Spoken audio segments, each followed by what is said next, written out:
In this video, we will look at how to send custom commands using the PGY-I3C-EX-PD.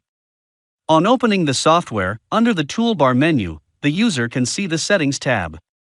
Clicking on this, the user must select the Custom View option.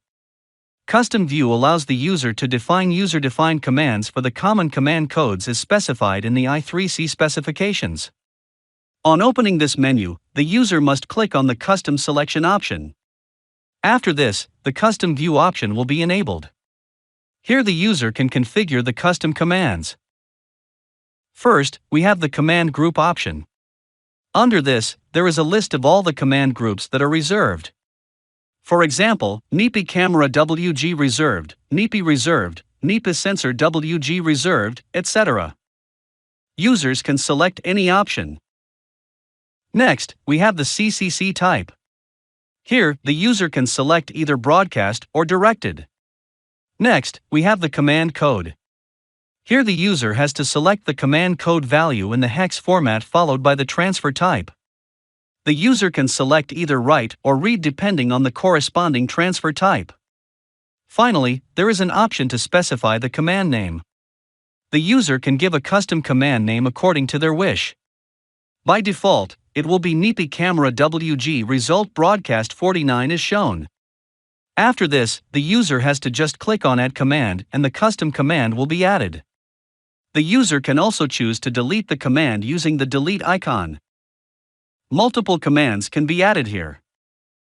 And the user can either choose to delete a specific command or delete all the commands. After this is done, just close the Custom View option and go to the Master Script window. Now, the custom commands that have been added will appear in the Master Script window when we type the specified command type. As an example, when the user types the frame type. One of the commands added was a broadcast command with a CCC value of 49. Hence, when the broadcast option is selected, the custom command that was added will appear in the menu as shown. The user can select any command and click on Enter and enter the data. Now, when user clicks on Run, the user gets a pop-up saying, Message sent successfully, and the custom commands that are sent will appear in the decoded result window. Similarly, the user can choose to send multiple commands that were specified in the Custom View option.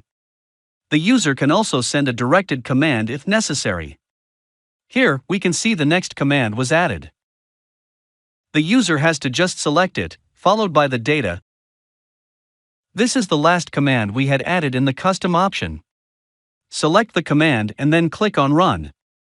We can see the custom commands that we had specified will all appear here. So this is all for today's video. Thank you.